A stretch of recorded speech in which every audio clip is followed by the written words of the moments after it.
Hello বন্ধুরা, আজকে আমি দেখাবো আপনাদেরকে মাইক্রোসফট ওয়ার্ডে হেডারে আপনারা কিভাবে লোগো অ্যাড করতে পারবেন। তো মাইক্রোসফট ওয়ার্ডে আসার পরে আপনারা হেডার অপশনটা আনতে গেলে দুইভাবে আনা যায়।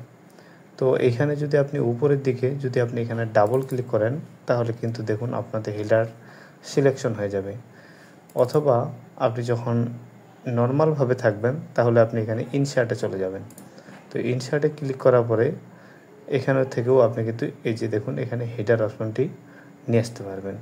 তো হেডার এবং ফুটার আলাদা করা আছে, তো আপনারা চাইলে এখানে হেডারে আপনি ক্লিক করবেন। ক্লিক করার পরে দেখুন এখানে কিন্তু আপনার কিছু ডিজাইন দেওয়া আছে, সেই ডিজাইনের অনুযায়ী আপনি সিলেকশন করতে পারেন। না হলে আপনি এখানে দেখুন এডিট হেডার, এখানে ক্লিক করবেন, তাহলে আপনি হেডার অপশনে চলে আসবেন। তো হেডার অপশনে আসার পরে এখান থেকে আপনি লেখা লিখতে পারবেন এবং আপনি পিকচার নিয়ে আসতে পারবেন। তো আমি আপনাদেরকে দেখাবো পিকচারটা কিভাবে আনবেন। সেক্ষেত্রে আপনি এই যে এখানে দেখুন এটা কিন্তু ডাইরেক্ট একটা পিকচার অপশন দেওয়াই আছে। তো আপনি এখানে পিকচারে ক্লিক করবেন। ক্লিক করার পরে আপনার যেখানে লোগোটি আছে আপনি সেইখানে জায়গা মতো লোগোটিকে দেখাই দিবেন।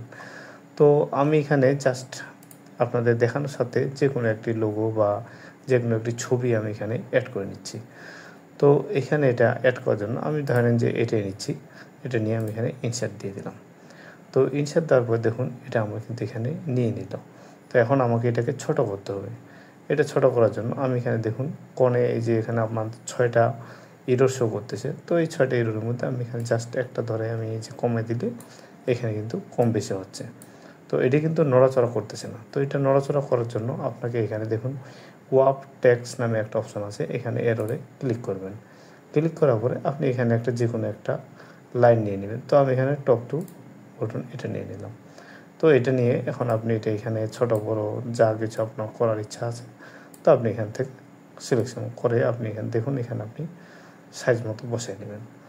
তো এখানে আপনি যদি মিডিলে দিতে চান তাহলে মিডিল নিতে পারেন। তো আপনার এখানে যেখানে ইচ্ছা সেখানে আপনি দিয়ে সুন্দর করে এটা আপনি বসাই দিয়ে আবার আপনি এখানে বাহিরে ডাবল ক্লিক করে ক্লোজ দিতে পারেন। দেখুন এটা কিন্তু আপনার এখন হয়ে গেল।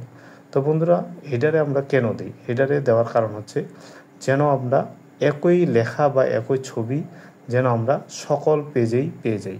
তো দেখুন আমি কিন্তু এখানে প্রথম পেজে দিছি, এখানে কিন্তু আমার কিন্তু আর দ্বিতীয় পেজ নাই। এখন আমি এখানে যদি দ্বিতীয় পেজ যদি আপনি যাই, তো দ্বিতীয় পেজে আমি এখানে এন্টার করতে করতে যাচ্ছি। তো এখানে দেখুন আমার এই দ্বিতীয় পেজে গেলাম, দেখুন দ্বিতীয় পেজে কিন্তু আমার কিন্তু এটা শো করতেছে। অর্থাৎ হেডার অ্যান্ড ফুটারে আপনি যা লেখা দিবেন বা ছবি দিবেন সেটা কিন্তু আপনার এই ফাইলের মধ্যে যতগুলো পেজ থাকবে সবগুলো পেজতেই ওই লেখাগুলো বা ওই ছবিগুলো আপনার কিন্তু শেড হয়ে থাকবে এবং আপনি প্রিন্টের সময় এগুলা অটোমেটিক ছবিতে ফুলভাবে দেখাবে এবং আপনার প্রিন্টটি খুব সুন্দরভাবে আসবে। তো বন্ধুরা, আমি আপনাদেরকে বুঝাইতে পারছি যে হেডার অ্যান্ড ফুটারে কীভাবে আপনারা ছবি বা লেখা অ্যাড করতে পারবেন। আজকে আপনাদেরকে আমি শুধু ছবিটি দেখাইছি, তো এরপরে দেখাবো ফুল কীভাবে আপনারা হেডারটিকে সাজাবেন বা ফুটারটিকে সাজাবেন। তো ধন্যবাদ বন্ধুরা, দেখা হবে পরবর্তী ভিডিও।